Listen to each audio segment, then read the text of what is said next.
tauhan si Jake Sully na nagsasalaysay ng kanyang simple at mapayapang buhay kasama ang kanyang pamilya sa Pandora. Bilang pinuno ng tribo ng Ataya, binanggit niya na siya at ang kanyang asawa si Neytiri ay may kabuuang 5 anak. 2 anak na lalaki sina Netiam at Loak, isang anak na babae si Tok, ang kanilang ampon si Kiri, at isang lalaking lalaki na nagngangalang Spider. Nilinaw ni Jake na si Kiri ay anak ng kanyang mahal na kaibigan, si Grace, na namatay habang tinutulungan ng mga Na'vi na lumaban sa mga tao. Tulad ng para sa Spider, siya ay naiwan nang ang lahat ng mga tao ay ibinalik sa Earth pagkatapos matalo sa kanilang labanan. Sinabi ni Jake na ang mga bata ay magkasamang naglalaro at nag-aalaga sa isa't isa sa kabila ng pagkakaiba-iba ng kulay at laki ng katawan. Binanggit niya na ang lahat ng mga bata ay namumuhay ng sama-sama tulad ng isang pamilya. Gayunpaman, hindi gusto ni Neytiri ang gagamba dahil ipinahayag na siya ay anak ni Coronel Mills Quaritch, ang masamang tao na muntik ng puksain ang Na'vi. Lumalabas na naiwan si Spider sa Pandora dahil napakaliit niya para madala pabalik sa Earth bilang hindi mo maaring ilagay ang mga sanggol sa cryosleep. Si Kiri naman ay may espesyal na koneksyon kay Spider at talagang kinikilig sa kanya. Dahil ginugol ng taong lalaki ang buong buhay niya kasama ang mga taong Na'vi, iniisip niya na isa siya sa kanila. Usap sina Neytiri at Jake, napansin nila ang ilang matingkad na spaceship sa kalangitan. Biglang lumapit sa kanila ang mga spaceship at nagsimulang magwasak.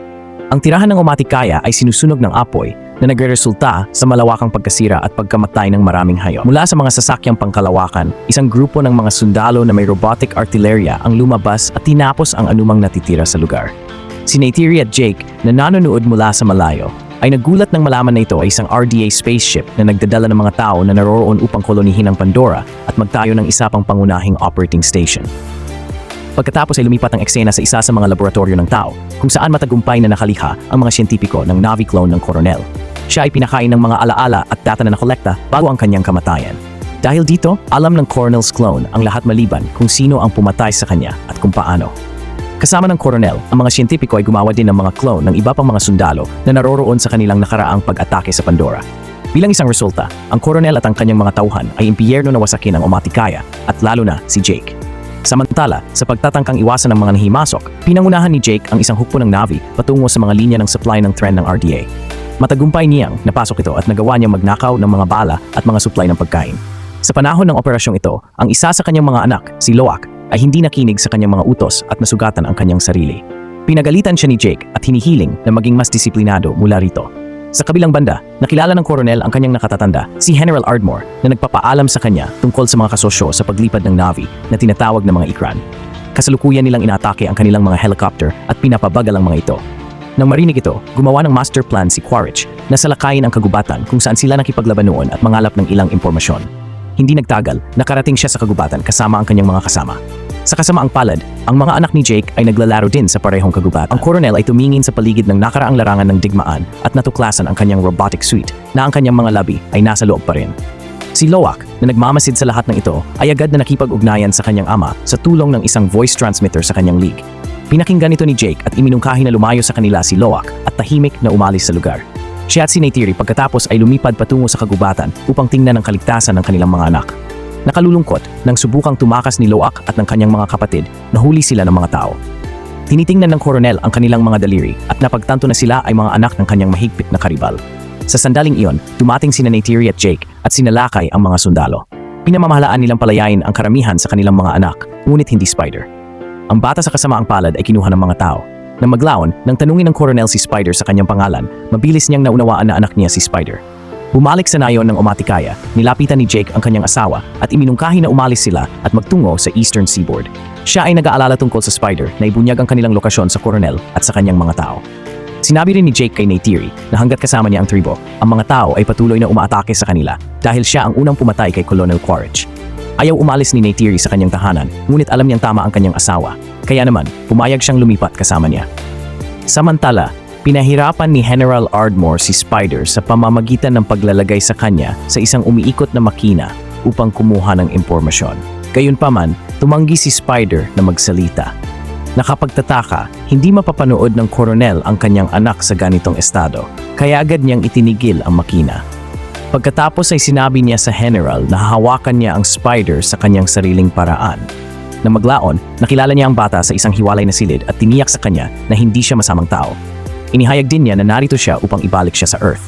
Pinainit nito ang puso ni Spider at sa huli ay pumayag siyang magbigay ng impormasyon sa Coronel. Si Jake at ang kanyang buong pamilya ay umalis sa kanilang sariling tahanan at lumipad sa kanilang mga banshees. Matapos ang ilang araw na paglalakbay, sa wakas ay nakarating sila sa isang lugar na tinatawag na Metkayina, kung saan nakatira ang isa pang tribo ng Navi. Ang mga Navi na naninirahan dito ay mas magaan ang kulay at mas gustong manatili sa tubig. Nang makita si Jake at ang kanyang barkada, sinimulan nilang pagtawanan ang kanilang hitsura.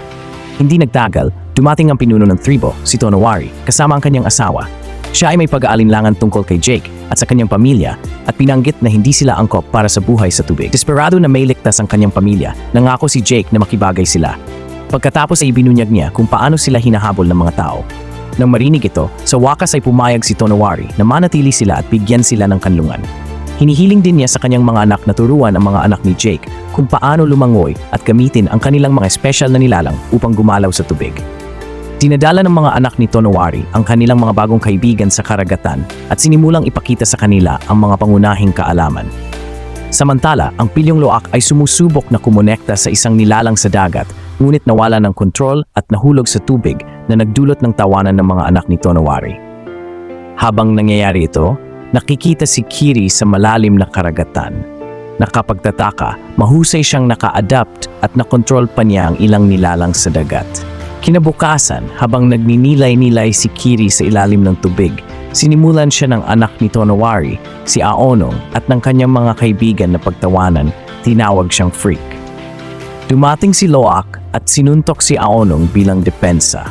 Gumanti si Aonong at nagaway sila.